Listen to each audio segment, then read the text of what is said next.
మతము కులము లింగం తోటి ఏ అక్కర లేకుండా ప్రతి ఒక్కళ్లకు ఓటు హక్కు కల్పిస్తాంది రాజ్యాంగంలో ఉన్న 326 అనేటి ఆర్టికల్. కానీ ఓటు హక్కు రావాలంటే 18 ఏళ్లు నిండాలి. ఓ మనిషికి ఓటర్ కార్డు ఇయ్యాలంటే ఆ మనిషి పక్కాగా మన భారతీయుడే అయి ఉండాలి. జీవించిన ఒక్కలకు 2 దిక్కుల ఓటున్నా తప్పుడు లెక్కలతోటి ఓటర్గా నమోదు పొందినా ఇట్లా రాజ్యాంగంలో రాసిన రూల్స్ కు విరుద్ధంగా ఏదున్నా ఓట్లు కొట్టుడు పోయే కార్యం తెలంగాణలో సుతం మొదలైందిగా. 24 ఏండ్ల పొద్దు తర్వాత మళ్ళా ఓట్ల ఓడబోత కార్యం చాలైతుందిల్లా. ఇయ్యల్ల అధికారులు ఊరూరు తిరుగుడు షాలి చేసిండ్రు. ఇయ్యల్లడి సంది తెలంగాణల ఇంటింటికి పోతున్నారు, కాగితాలు ఇస్తున్నారు, వివరాలు నింపుమంటున్నారు. అధికారులు ఇచ్చిన కాగితాలల్లా ఏమడిగిండ్రో ఆ వివరాలన్నీ నింపియాలన్నట్టు అందరు. లేదంటే అచ్చేటి ఎలక్షన్ల నాటికి ఓటేసే ఛాన్స్ ఉండది, ఏముండది, పీకి పారేసుడేగా. ఒకవేళ అధికారులు ఇచ్చిన కాగితం నింపించినా రూల్స్ కు విరుద్ధంగా ఉంటే సుతం మీ ఓటు కథ కంచికేగా. అర్హత లేని ఓట్లను, జీవిడిషనుల ఓట్లను, 2 దిక్కుల ఓటు హక్కు ఉన్నోళ్ల ఓట్లను వీకేసి అసలైన ఓటర్లను గుర్తించేతందుకే SIR సర్ అనేటి కార్యం తెచ్చింది సెంట్రల్ ఎలక్షన్ల సంఘం. కానీ ఈ కార్యం చేయంగానే బెంగాల్లా దీదీ ఓడింది, తమిళనాడులో స్టాలిన్ ఓడిండని అనుమానపడుతున్నారు కదా మన లీడర్లు. అందుకే ముందుగాలనే పార్టీలన్నీ అలర్ట్ అయినాయి. ఓట్లు పోకుండా చూడాలని మీటింగ్ల మీద మీటింగ్లు పెట్టుకుంటా పార్టీ ఎమ్మెల్యేలను లీడర్లను హుషారు చేస్తున్నారు పెద్ద లీడర్లు. ఇక అటు ఎలక్షన్ల సంఘం పెద్దలేమో 2 రాష్ట్రాలలో పత్రాలు నింపితే ఓటర్లకు తక్లీఫ్లు దప్పాయి అంటున్నది. ఎందుకంటే చాలా మంది 2 రాష్ట్రాలలో ఓటు హక్కు నమోదు చేసుకుని 2 జాగల్లా సర్కారు పథకాలు పొందుతున్నారట. అయితే మన తెలంగాణ అట్లనే ఇంకొన్ని రాష్ట్రాలలో ఒక్కొక్కలకు 2 ఓట్లుంటే గుర్తుపట్టే టెక్నాలజీ లేదటనుల్లా. ఈ సర్వే పూర్తయినాక స్పెషల్ గా సాఫ్ట్వేర్ తెచ్చి 2 దిక్కుల్లో ఓట్లు ఉన్నోళ్ల సంగతి చెప్తారట. గప్పుడు అట్లున్నోళ్లకు చట్ట ప్రకారం జైలు శిక్షనన్నా లేదంటే జుర్మానానన్నా ఇస్తారట. మరిగా పబ్లిక్ అర్హత ఉన్నోళ్ల ఓట్లు ఎటు ఓవుల్లా, లేనోళ్లకే తిప్పలు. అందుకే అధికారులు ఇచ్చిన కాయిదాలల్లా పక్కాగా నింపుండ్రి, టెన్షన్ ఏం లేదు అన్నట్టు. ఇయాల్టి సంధి జూలై 24 దాకా సాగుతుందిల్లా ఈ కార్యం. ఆ డేట్ వరకు కాయిదాలు నింపి అప్పచెప్పాలన్నట్టు. అటెంకా జూలై 31న లిస్టు విడుదల చేస్తారట. అప్పుడేమన్నా అభ్యంతరాలుంటే అర్జీ పెట్టుకునేటోళ్ళుంటే పెట్టుకోవచ్చు. అందుకు ఆగస్టు 30 దాకా ఛాన్స్ కూడా ఇస్తున్నారు. మరిగా పబ్లిక్ అర్హత ఉన్నోళ్ల ఓట్లు ఎటు ఓవుల్లా, లేనోళ్లకే తిప్పలు. అందుకే అధికారులు ఇచ్చిన కాయిదాలల్లా వివరాలు పక్కాగా నింపుండ్రి, టెన్షన్ ఏం లేదు. ఒకటే పార్టీలో ఉండే చాలా మంది లీడర్లు మంచిగా కలిసి మెలిసుంటారు. కానీ ఒక్కసారి పార్టీలు మారిండ్రంటే మాత్రం బద్ద శత్రువుల లెక్కనే మారిపోతారులా. ఒకళ్ళ మీద ఒకళ్ళు మాటల దాడులు చేసుకుంటారు. ఇక వాళ్ళ లోపల ఏముంటుందో తెలియదు కానీ బయటికి మాత్రం సై అంటే సై అన్నట్టే కత్తులు దూసుకున్నంత పనిచేస్తుంటారు. కాకుంటే అసొంటి లీడర్లు ఒకరికొకరు ఎదురుపడితే మాత్రం ఇగో గిట్లుంటది కథ. తెలంగాణ ఉద్యమం సురువైన కాన్నుంచి రాష్ట్రం ఏర్పాటై రెండోసారి ప్రభుత్వం ఏర్పాటు చేసేదాకా ఈటెల రాజేందర్ అన్న కారు పార్టీల పెద్ద లీడర్. కేసీఆర్ తర్వాత అంతటి పేరు ఈటెల రాజేందర్ అన్నకు ఉండేది. తెలంగాణ అంతటా రాజేందర్ అన్నకు కూడా మస్తు మంది అభిమానులు ఉండేది. కాకుంటే రాజేందర్ అన్నను కారు పార్టీల నుంచి ఎల్లగొట్టినాక అది వరకు ఎంత ప్రేమగా ఉండేటోళ్ళో ఇప్పుడు అంత బద్ద శత్రువులు అయిపోయినరు. కానీ కరీంనగర్ మాజీ ఎంపీ బోయిన్పల్లి వినోద్ కుమార్ కొడుకు పెండ్లికి పార్టీలు వేరైనా చాలా మంది లీడర్లను పిలిపించుకున్నాడు కదా. అట్లా ఈ పెండ్లికి ఇటు ఈటెల రాజేందర్ వచ్చిండు. అదే యాళ్లకు కేటీఆర్ ఇంటామను కొడుకును తీసుకొని హాజరుపడ్డాడు. ఇక రాజేందర్ అన్న కేటీఆర్ ఇద్దరు కొక్కలు ఎదురు పడంగానే మంచిగా నవ్వుకుంటా మాట్లాడుకున్నారు. కేటీఆర్ కొడుకును కూడా పరిచయం చేసిండు. ఇంటామె శైలిమక్క కూడా రాజేందర్ అన్నతోని మంచిగా నవ్వుకుంటేనే మాట్లాడింది. పార్టీ వేదికల మీద చాలా విమర్శలు చేసుకుంటారు గాని ఎదురుపడ్డాక మాత్రం ఇట్లా సంతోషంగా మాట్లాడుకునేటాళ్లకు ఈ వీడియో చూసినోళ్ళంతా మస్తు సంబురపడబట్టిండ్రు. లీడర్లు ఎన్ని విమర్శలు చేసుకున్నా అది పార్టీ పరంగానో లేకుంటే చేసిన పని పరంగానో ఉండాలి. అంతే తప్ప వ్యక్తిగతంగా విమర్శలు చేసుకుని ఒకలు మొక్కమొక్కలు చూసుకోలేని పరిస్థితి తెచ్చుకోవద్దు. లీడర్లు నలుగురికి ఆదర్శంగా ఉండాలి గాని అడ్డగోలు మాటలు మాట్లాడుకుంటా పనికి మాలిన తిట్లు తిట్టుకుంటా లీడర్ అంటే గిట్లుండద్దు అనేటట్టు మాత్రం మెదులొద్దని కొందరు ఈ వీడియో కింద కామెంట్లు చేస్తున్నారు. మొత్తానికైతే పాత పరిచయంతోని కేటీఆర్ ఈటెల ఇద్దరు మంచిగా మాట్లాడుకుంటే ఈటెల మీద కుట్రలు చేస్తున్న పువ్వు పార్టీ లీడర్లు కొందరు మాత్రం మళ్ళా కారు పార్టీలకు పోయేతందుకే ఈటెల రాజేందర్ ఇంత క్లోజ్ గా మాట్లాడినట్టున్నాడని ప్రచారం చేస్తారు కావచ్చునని రాజేందర్ అన్న అభిమానులు అంటున్నారు. చూడాలి మరి రేపట్ల ఎసొంటి పుకార్లు షికారు చేస్తాయి అనేది. ఈ ఆంధ్ర రాష్ట్రానికి ఏమైందోలా, ఓ పక్క కంపెనీలు వరుస పెట్టి తవ్వబడుతున్నాయి, ఇంకో పక్క సర్కార్ బడులు కార్పొరేట్ స్కూళ్ల లెక్క తయారవుతున్నాయి. సందు దొరికితే చాలు లీడర్లు డాన్సులు చేస్తాండ్రు, అధికారులేమో ఆడి పాడతాండ్రు. చిన్నగా లేదు కదా కూటమి సర్కార్ పాలనలా ఆంధ్రప్రదేశ్ రాష్ట్రం వ్యవహారము. ఎన్టీఆర్ జిల్లా కలెక్టర్ పాటవాడి అదరగొట్టిన ముచ్చట మొన్నట్లా చెప్పుకున్నాం కదా. ఇక నిన్ననేమో నంద్యాల జిల్లా కలెక్టర్ రాజ్ కుమారి మేడం డాన్స్ వీడియో కూడా చూసినాం కదా. ఇగియాల డాన్స్ చేసుడు గీ మంత్రి సారు అంతైందోళ్ళు. ఏయ్ ఏయ్ నారాజు గాకురమ్మ అన్నయ్య ముద్దుల కన్నయ్య అని జానీ సినిమా కోసం పవన్ కళ్యాణ్ సారు పాడి ఆడిన పాటకు వైద్య ఆరోగ్య శాఖ మంత్రి సత్యకుమార్ సారు మాస్ స్టెప్పులు ఎట్లేస్తున్నాడో చూస్తున్నారా నొల్లా. మంత్రి సార్ తో పాటు జనసేన లీడరు చిలుక మధుసూదన్ రెడ్డి సారు కడమ లీడర్లంతా కలిసి డాన్స్ చేస్తాంటే స్టేజ్ దద్దరిల్లింది పోన్రి. మంత్రి సార్ అట్లా కాలు కదుపుతుంటే కింద కూర్చున్న జనాలను చూడాలి ఈలలేసి గోల చేసిండ్రు జోరుగా. చప్పట్లు కొట్టి సంబురపడ్డారు మస్తుగా. ఇంతకు ఈ సంబురమంతా దేనికోసం అని డౌట్ అనుమానం పడుతున్నారు కదా. కమలం పువ్వు పార్టీ సెంటర్ల అధికారంలోకి వచ్చి 12 ఏళ్లు, ఆంధ్రాల కూటమి సర్కారు ఫామ్లకొచ్చి 2 ఏళ్లు అవుతున్నది కదా. గందుకే రాష్ట్రంలో ఆడాడ కూటమి సర్కారు 2 ఏళ్ల పాలన అభివృద్ధి నివేదిక పేరిట సభలు పెట్టి సంబరాలు చేస్తున్నారు లీడర్లు. అగో అండ్ల భాగంగానే శ్రీ సత్యసాయి జిల్లా ధర్మవరంలో సభ పెడితే ఈ కార్యానికి రాష్ట్ర వైద్య ఆరోగ్య శాఖ మంత్రి Satyakumar Yadav sir, Dharmavaram Telugu Desam party incharge Paritala Sriram sir, రాష్ట్ర జనసేన పార్టీ ప్రధాన కార్యదర్శి చిలక మధుసూదన్ రెడ్డి ముఖ్య అతిథులుగా హాజరుపడ్డారు. ఆన్నే గీ డాన్సుల కార్యం నడిచింది. పవన్ సారు సినిమా పాటకు స్టెప్పులేసి అందర్నీ ఆశ్చర్యపోయేటట్టు చేసిండు మంత్రి సారు. అట్లిప్పుడు ఈ వీడియో ఇంటర్నెట్ లా మస్తు హల్చల్ చేస్తుంటే మంత్రి సత్యకుమార్ సారు జోష్ చూసి అందరూ పరేషాన్ అవుతున్నారులా. వా సార్ వా అని కామెంట్లు కూడా పెడుతున్నారు. ఏమైనా కూటమి సర్కార్ పాలనలా ఏపీలో ఎటు చూసినా పండగ వాతావరణం కానొస్తున్నది పోన్రి. పబ్లిక్ ఇప్పుడు మా రాముల తాత వార్త తీసుకొచ్చేయాలి కదా. మరి పెద్ద మనిషి ఏ ముచ్చట పట్టుకొస్తున్నాడో వాడుచుకుందాం పాండ్రి. ఓ మోతవారి ఏం చేస్తున్నావే?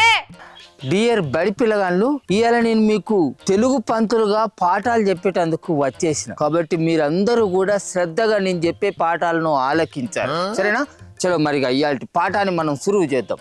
అగ్గో ఇయాలేందయ్యో ఎన్నర్లేనిది బడి పంతులు అవతారం ఎత్తినావు ఎందుకే తాత? సైలెన్స్. నేను పుస్తకాలు చూసుకుంటా ఏమైనా పద్యాలు ఎట్లా చదువుతానో మీరు కూడా అట్లనే చదివేందుకు ప్రయత్నం చేయాలి. చూడది ఉప్పు కప్పు రంబు నొక్క పోలిక నుండు చూడ చూడ రుసుల జాడ వేరు పురుషులందు పుణ్య పురుషులు వేరయ్యా విశ్వదాభిరామ వినురవేమా. రెండో పద్యం. తల్లిదండ్రుల యందు దయలేని పుత్రుండు పుట్టనేమి వాడు గిట్టనేమి పుట్టలోని చెదలు పుట్టదా గిట్టదా విశ్వదాభిరామ వినురవేమో. ఇక నేను పంతులు అయినట్టే రాని గింత మంచిగా వాడతానంటే చాలా గిరేట్ అన్నట్టే. బా నువ్వు ఇట్లా రాగయుక్తంగా వేమన పద్యాలు వాడతా అంటే చిన్నప్పుడు మా తెలుగు మాస్టర్ పాఠం చెప్పినట్టే అనిపిస్తున్నదే తాత. అరే నీ దుంపదేగా ఇప్పుడే పాట మొదలు పెట్టినా ఇప్పుడే నీకు వంచెలకు వస్తాను ఆదిరా. వంచెల బెల్ టైంలో పోదు కానీ కూసో కూసో. అరే యాలలేదు పాలలేదారా. చలో ఇప్పుడు ఇక మూడో పద్యాన్ని సురువు చేసుకుందాం. గంగి గోగు పాలు గరిటడైనను సాలు కడవడైన నేమి కరము పాలు భక్తి గలుగు కూడు పట్టడైనను సాలు విశ్వదాభిరామ వినురవేమా. ఇది ఎక్కడ నాకు మంచిగా వస్తాను చదువు చెప్పుడు. ఈ పద్యాలు సరే గాని ఇంతకు ఈ పాఠాలు ఎందుకు ముంగటేసుకున్నావో అది చెప్పండి రాముల పంతులు గారు. రాములు పంతులు గారు ఈ పదం వినేటందుకు ఎంత ఇనసొంపుగా ఉన్నదిరా. అయితా నేను ఎత్త చేసైనా బడి పంతులను అయితా, ఎన్ని లక్షల రూపాయలు ఖర్చు చేసైనా మంచిదే నేను బడి పంతులు కావాల్సింది. అరే నేను ఈ పద్యాల సోకుల బడి అసలు ముచ్చట మర్చిపోడు. అంటే ఈ రాదు ఈ అంటే ఆ రాదు నువ్వు బడి పంతులు ఎట్లయితవే? ఇంతకు ముచ్చట ఎందుకు సక్క చెప్పరాదు ముసలాడా. సైలెన్స్. నేను ఫోన్ మాట్లాడతా అంటే డిస్టర్బెన్స్ చేయొద్దనే కనీస కామన్ సెన్స్ లేదు. ఆయన ఊజ్లెస్ ఫెల్లో. ఆయన నేను నిన్ను ఇక్కడ ఇచ్చిన హోంవర్క్ కంప్లీట్ చేసినావా? లే నేను ఫోన్ మాట్లాడేంతసేపు అక్కడ కూర్చొని గోడ కూర్చి అయిపోయినాడు. అబ్బా ఈ ముసలోని ఓవర్ యాక్షన్ భరించలేకపోతున్నానమ్మా. సరే నువ్వైతే ఫోన్లో మాట్లాడు అటెంక నీ సంగతి గాని. హలో సార్, నమస్తే సార్. నా బడి పంతులు కొలువు సంగతి ఏమైంది సార్? ఏడిదాకా వచ్చిందా ముచ్చట? అరే మీరు పైసల గురించి టెన్షన్ ఏం పడకుర్రి సార్. మనం మాట్లాడుకున్నట్టు 3 లక్షల రూపాయలు మీకు ఇచ్చేస్తా. మొన్న ఎట్లాగో 50,000 రూపాయలు ఇచ్చారు కదా, ఇక కడవ 2.5 లక్షల రూపాయలు మీరు నా పంతులు కొలువు కాగితం చేతిలో పెట్టిన తెల్లారే మీకు ఇచ్చేసే బాధ్యత నాది. మీరు ఏం టెన్షన్ పట్టుకోకుర్రి. నాకైతే ఖచ్చితంగా బడి పంతులు కొలువు వచ్చేటట్టు చూడు సార్, పుణ్యం ఉంటుంది. ఎందుకంటే నేను బాగా ఆశలు పెట్టుకున్నా, నాకు పంతులు కావాలని బాగా కోరిక. అగో మనం మాట్లాడుకున్నట్టే లంచం ఇస్తా అంటున్నాడు, బడి పంతులు కొలువే కావాలంటున్నాడు. అంటే ఏదో నడిపిస్తున్నాడు మా ముసలాడు. తాత, ఇంతకు ఈ బడి పంతులు ముచ్చటేంది? నువ్వు ఎవరికో 3 లక్షలు ఇస్తా అనుడేంది? జరంత చెప్పరా, అదే నీకు పుణ్యం ఉంటది. ఏం లేదు పిల్ల, ఇప్పుడు మన తెలంగాణ సర్కారు బల్లల్లా పంతుల కొరత మస్తున్నదట. అయితే నాకు ఎత్తననే చేసి ఒక పంతుల కొలువు ఇచ్చేటట్టు చూడు అని చెప్పి ఓ మనిషితోటి పైరవు చేసుకుంటాను గంతే. అవును, నువ్వన్నట్టు చాలా మంది పంతులు పదవి విరమణ చేసుడు చేయబట్టి ఈ విద్యా సంవత్సరం తెలంగాణ సర్కారు బల్లల్లా పంతుల కొరత శానున్నదటనే. అందుకనే బుజ్జి లంచం ఇచ్చి ఎట్లాగో నాకు వేజ్ తక్కువ ఉన్నట్టు ఓ సర్టిఫికెట్ కూడా తయారు చేసిన. ఇక ఇంకో మనిషితోటి సెక్రటేరియట్లో నాకు పంతులు కొలువు వచ్చేటట్టు ఓ పైరోగు కూడా చేస్తాను. కొలువు వచ్చుడే ఆలస్యం, బల్యకు పోయి పంతులు లెక్క. My dear students, today I telling lesson అని పాఠాలు చెప్తా అంట. పాఠాలు చెప్తా అని పనులు మంచిగానే ఎగిలిస్తున్నావు గాని, డిగ్రీలు చదివి బీఈడీలు చేసి డిఎస్సీలు రాస్తే గాని రాని బడి పంతులు కొలువు నీకు 3 లక్షలకే ఎట్లా వస్తున్నదా అనేదే డౌట్ కొడుతున్నదే తాత. గదెట్లనో నాకు కూడా చెప్పరా అదే తాత, పుణ్యం ఉంటది. నీకు చెప్తా గానీ మరి ఆ లంగదంద ముచ్చట మందికి ఎవరికి చెప్పద్దు మరి నువ్వు. ఏ అవ్వ తోడే ఎవ్వరికి చెప్పగాని చెప్పే. ఇప్పుడు మన తెలంగాణ సెక్రటేరియట్లా మన లస్కులు కానీ బామ్మారిది కొడుకు కొలువు చేస్తాండి పిల్ల, వానితోటి మాట్లాడి నన్ను పైసలు బారేసినాం అనుకో, ఏ కొలువైనా వచ్చినా ఇప్పిస్తాండి పిల్ల అంచను. ఇక ఇప్పుడు ఎట్లాగో తెలంగాణ సర్కార్ బల్ల పంతుల కొరత ఎక్కువ ఉన్నది కాబట్టి నాకు గా కొలువు ఏదో ఒకటి ఇప్పిరా చిన్న, నేను పోయి పాఠాలు చెప్పుకుంటా అని చెప్పిన. మొన్ననే ఒకరికి కొలువు కూడా ఇప్పించుడు, వాడు పైసలు బారేస్తే వాడు ఏ కొలువు అయినా ఇప్పించేటట్టే ఉన్నాడు. అందుకే ఇక ప్రిపేర్ అవుతాను ముందుగాల పాఠాలు ఎట్లా చెప్పాలి ఏం కథ అనేది. వాడెవడో తలకు మాసినోడు చెప్పుడు సరే, నువ్వు నమ్మి వానికి 50,000 ఇచ్చుడు సరే. కొద్దిగానన్నా సిగ్గుశరం ఉండాలి ముసలోడా, అదంతా ఫేక్ ముచ్చటట. ఎందుకే వాడు చాలా మందికి కొలువులు ఇప్పిస్తా అని చాలా మంది దగ్గర పైసలు తీసుకున్నాడు కాదు. అంతేందుకు మొన్నటికి మొన్న ఒకళ్ళకు పంచాయతీ రాజుల కొలువు ఇప్పించిన పైసలు పట్టుకురాపోనా కాగితం కూడా వాళ్ళ చేతిలో పెట్టిండి అంచను. అది నకిలీ కాల్ లెటర్ అట పెద్ద మనిషి. ఆ ముచ్చట మీద అనుమానం వచ్చి ఆ బట్టవస్గాళ్ళని పోలీసులు అరెస్ట్ చేసిండట. ఎరికేనా? అది ఇప్పుడు నా 50,000 రూపాయలు సున్నరగా అయినట్టే నానే. ఆ బచ్చబాజీ లస్కులు గారు చెప్పిండని ఈ ముండ కొడుకు చేతిలో పైసలు పెట్టిండే. ఇప్పుడు ఇంకా రాకుండా ఉంటే 2.5 లక్షల రూపాయలు గంగార్పణం అయిపోవు. ఆ బచ్చబాజీ గారిని నా మాటలు నమ్మి ఉన్న 20 గుంటల పొలాన్ని అమ్ముకుంటుంది కానీ ఇప్పుడు నా పరిస్థితి ఏంది? నీ అవ్వ చేతులు కాలినాక ఆకలి పట్టుకుంటే ఏం లాభం పెద్ద మనిషి. ఆయన నీ ముఖాన్ని ఎప్పుడన్నా అద్దంలో చూసుకున్నావు ముసలోడా? నీకు పంతులు కొలువు వస్తుందని ఎట్లా అనుకున్నావు చెప్పు? ఎదవని చెప్పే మాటలన్నీ నమ్మే ఎదవని నర మనిషినే నేను. ఏం చేయాలి చెప్పు? ఆ పంతులు కొలువు వస్తుందన్న ఆశతోటి 5 జతల లాల్చి పైజామాలు కుట్టించుకున్నా. ఇప్పుడు ఆ బట్టలు ఏం చేయాలి? కొలువు వస్తలేదు అన్న ముచ్చట నా ముసలిదానికి ఎట్లా చెప్పాలి? ఇప్పుడు నేను ఏం చేయాలి? తూర్పుకు తిరిగి దండం పెట్టు. గజే తట్టున్నది. అయ్యయ్యో చేతిలో డబ్బులు పోయనే, అయ్యయ్యో జేబులు ఖాళీ ఆయనే, ఉన్నది కాస్త ఊడింది, సర్వమంగళం పాడింది, ఉన్న 20 గుంటలు అమ్మేనా, గోసి గుడ్డలే మిగిలేనా, అయ్యయ్యో చేతిలో డబ్బులు పోయనే. చూసిండ్లు కదా పబ్లిక్, కొలువుల కోసం తనలాడుతున్న నిరుద్యోగులనే టార్గెట్ చేసుకొని కొంతమంది బట్టవాజ్గాలు సెక్రటేరియట్లో పనిచేస్తున్నామని చెప్పి దొంగ కాల్ లెటర్లు సృష్టించి బోల్తా కొట్టిస్తున్నారట. ఆ సొంటూర్ల పట్ల జరంత పాయలంగా ఉండుండ్రి మరియా. పిట్టలు ఏ ఇంజనీరింగ్ కాలేజీలో చదివి గూళ్ళు కట్టుని నేర్చుకునేవాళ్ళ. చీమలు ఏసారి చెప్తే క్రమశిక్షణతోటి లైన్లో ఓవుడు చేస్తున్నాయి. చేపలకు ఏ స్విమ్మింగ్ కోచు ఈత నేర్పుంటాడు. కోయిలకు మ్యూజిక్ ఎవరు నేర్పిరు. సాలెడు పురుగు ఏ ఆర్కిటెక్చర్ కాలేజ్లో గూడల్లుడు నేర్చుకున్నాయి. అగో ఇదేం లొల్లి మీనాచి అని అంటారా? ఇదంతా ఎందుకు చెప్తున్నానటోళ్ళ? పెద్ద పెద్ద చదువులు చదివినోళ్ళే గొప్ప గొప్పే కనిపెడతారు అనుకుంటే చాలా పొరపాటు. ఇగో గీ రైతన్నని చూడుండ్రి, చదువుల సారం తెలియకపోయినా ఎసొంటి పరికరాన్ని తయారు చేసిండో. ఇంటి ముంగట మినీ ట్రాక్టరు, ఇంట్ల మెట్ల మీద ఎస్కలేటరు. వారైతన్నవ్వా నీ గురము సూపరు. పెద్ద పెద్ద ఇంజనీరింగ్ కాలేజీల చదివినోళ్ళు, అడ్వాన్స్డ్ టెక్నాలజీ తెలిసినోళ్ళే ఇసొంటి తయారు చేస్తున్నారు అని అనుకుంటాం గానుల్లా. తూర్పు గోదావరి జిల్లా మండపేట మండలం ఆర్తమూరు ఊరిలుండేటి శివనారాయణ అనేటి ఈ రైతు ఎసొంటి చదువులు చదవకపోయినా ఇసొంటి గురం చేసి శబాష్ రైతన్న అని అనిపించుకుంటున్నాడు. మెట్లెక్కతందుకు ఇంటామె పడుతున్న తిప్పల చూసి చేసిండట్టుల్లా ఈ ఉపాయం. చదివింది 10వ తరగతి గాని ఇంజనీరింగ్ చదివినోళ్ళ కాడు ఉన్నంత తెలివి ఉన్నది ఈ రైతన్న దగ్గర. లేకుంటే అందుబాటులున్న ఇషరీలతోటి మినీ ట్రాక్టరు ఎస్కలేటర్ తయారు చేసుడంటే మాటలా?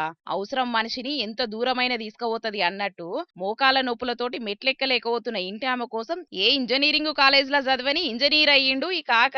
ఎలక్ట్రిక్ పని మీద మస్తు నాలెడ్జ్ ఉన్నదట్టుల్లా ఈ రైతన్నకు. చిన్న చిన్న పనులు చేస్తుండేనట. ఇక ఇదే యుగంతో 70,000 దాకా ఖర్చు చేసి కరెంటు తోటి నడిచే ఎస్కలేటర్ కు రూపం పోసిండు. నాకు చిన్నప్పటి నుంచి కూడా మెకానికల్గా ఇలాంటి చిన్న చిన్నవి చేయటం నాకు బాగా అలవాటు. అయితే మాకు ఆమస్థానానికి అనుకూలంగా ఇది లిఫ్ట్ చేయవలసి వచ్చింది. ఇది సుమారు మాకు ఒక 7 నెలలు బట్టి మేము వాడుతున్నాం. ఇది ఎలా ఉంటుందో ఏటో ఒకవేళ చూద్దాం, గమ్మున ఎవరన్నా అడిగినా గమ్మున చైనాకి అని చెప్పి వాడుతున్నాం. చాలా రఫ్గా వాడుతున్నాం, కానీ కంప్లైంట్లు ఏమి లేవు. ఈ లిఫ్ట్ చేయడం వల్ల చాలా ఈజీగా ఉందండి, చాలా సుఖంగా ఉందండి. బయట ఏ కూరగాయలు వచ్చినా గవగా దిగడం వెళ్ళడం చాలా కొనుక్కోవడం ఈజీగా ఉందండి. ఏ పళ్ళు వచ్చినా అది చాలా ఇబ్బంది అయ్యేదండి. పైకి వెళ్ళాలన్నా కింద దిగాలన్నా చాలా ఇబ్బందిగా ఉండేదండి. చాలా ఈజీగా ఉందండి. మా అత్తయ్య గారు గట్ట గమ్మున రావాలన్నా సుఖంగా ఉందండి. పిల్లలు గట్ట చాలా సంబరం పడుతున్నారు, చాలా బాగుంది. బయట నుంచి ఎవరు వచ్చినా చాలా ఈజీగా ఉంది, చాలా బాగుంది. మాకు కావాలని అందరూ అడుగుతున్నారండి. అట్లనట. అంతేగాదిగా చిన్న ట్రాక్టర్ను పశువులకు మేత అందించే పరికరాన్ని సుతం తయారు చేసిండుల్లా. ఇక గొప్ప ముచ్చట ఏందంటే ఈ రైతు తయారు చేసిన లిఫ్టులకు కడమ రాష్ట్రాలకించి దేశాల నుంచి కూడా ఆర్డర్లు వస్తున్నాయి అటుల్లా. ఎంత గొప్ప యుగురమో గదా. అందుకే తెలుగు రాష్ట్రాలల్లో ఇప్పుడు ఈ కాక పేరు మస్తుగా మారుమోగుతున్నది. కాక టాలెంట్ కు చాలా మంది ఫిదా అయితాండ్రు కూడా. ఏమైనా కాక టాలెంట్ సూపర్ పోన్రి.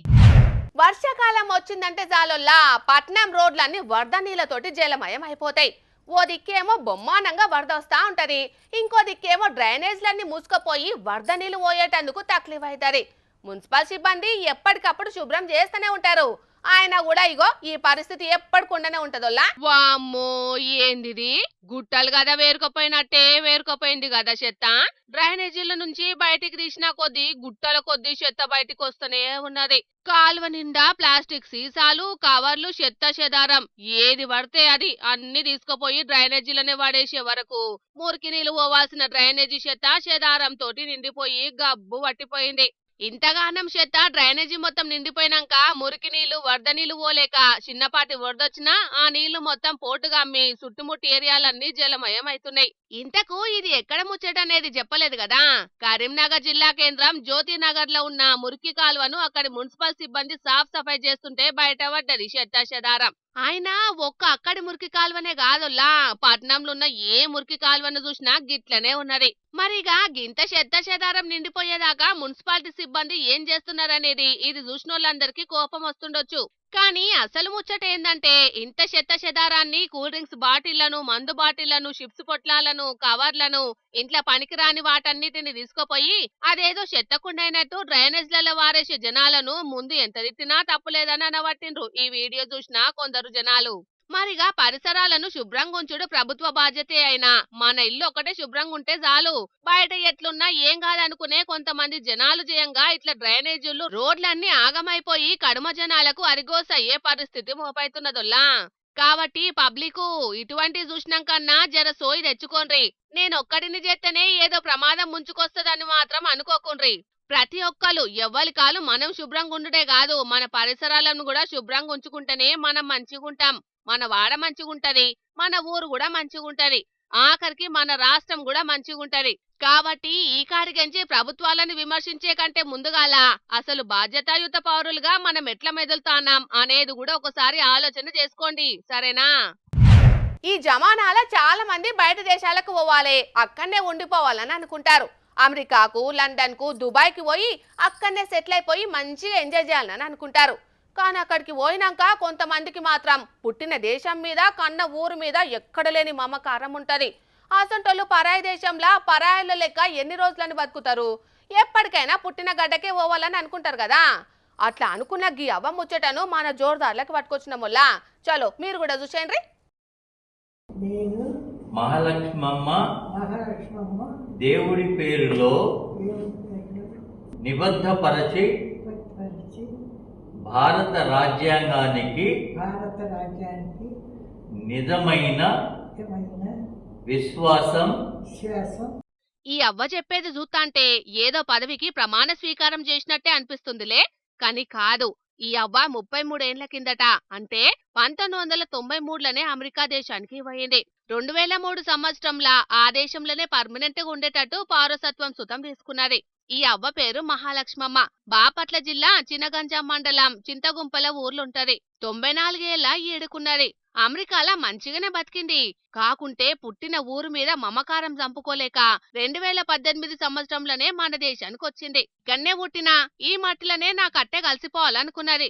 అట్లా 94 ఏండ్ల ఈడులా మళ్ళా మన భారతదేశం పౌరసత్వం కోసం బాపట్ల జిల్లా కలెక్టర్ వినోద్ కుమార్ సార్ సమక్షంలో దరఖాస్తు చేసుకున్నది. భారతదేశ చట్టాలకు రాజ్యాంగానికి కట్టుబడి ఉంటానని ఇట్లా ప్రమాణ స్వీకారం చేసింది. గింత పెద్ద వయసులా ఈ అవ్వ పౌరసత్వం కోసం దరఖాస్తు చేసుకునేటాలకు అందరూ పరేషాన్ అవుతున్నారు. ఓ దిక్కేమో అమెరికా దేశ వీసాల కోసం చాలా మంది నానా తంటాలు పడుతుంటే ఈ అవ్వ మాత్రం అటు దిక్కు జీవితం నచ్చక కన్న తల్లి లాంటి సొంత ఊరుకొచ్చుడే కాదు మళ్ళా మన దేశ పౌరసత్వం తీసుకునుడు చాలా గొప్ప విషయం. ఈ ముచ్చట్లా ఈ అవ్వను పొరుగు దేశాలకు పోయేటోళ్ళంతా ఆదర్శంగా తీసుకోవాలని ఈ విషయం తెలిసినోళ్ళు కొందరు అంటున్నారు. డబ్బు లగ్జరీ జీవితం కంటే కన్న తల్లి లాంటి మాతృభూమే మిన్నా అని నిరూపించిన మహాలక్ష్మమ్మ దేశభక్తికి ఇక్కడి మట్టి మీద ఆమెకున్న మమకారానికి మన జోర్దార్ తరపున సుతం క్షణార్థులు చెప్తున్నాం. ఇక తెచ్చిన వార్తలన్నీ అయిపోయినాయి. ఇవుల్లా ఈ ఆల్టీ జోర్దార్ వార్తలు. మళ్ళొచ్చే జోర్దార్లా మళ్ళా కలుద్దాం. అప్పటిదాకా చూస్తూనే ఉండండి హెచ్ఎం టీవీ. అట్లనే ఇంకెన్ని మంచి మంచి వార్తల కోసం హెచ్ఎం టీవీ యూట్యూబ్ ఛానల్ ని సబ్స్క్రైబ్ చేసుకోండి. ఇసంటి ముచ్చట్లు ఆడ మస్తుగుంటాయి. అన్ని ముచ్చట్లు మీ దాకా చేరాలంటే తప్పకుండా గంట కొట్టుండ్రి, లైక్ చేయండి. ఈ ముచ్చటను మీ దోస్తులకి షేర్ చేయండి. ఏమంటున్నాం? సరే మరి, టాటా.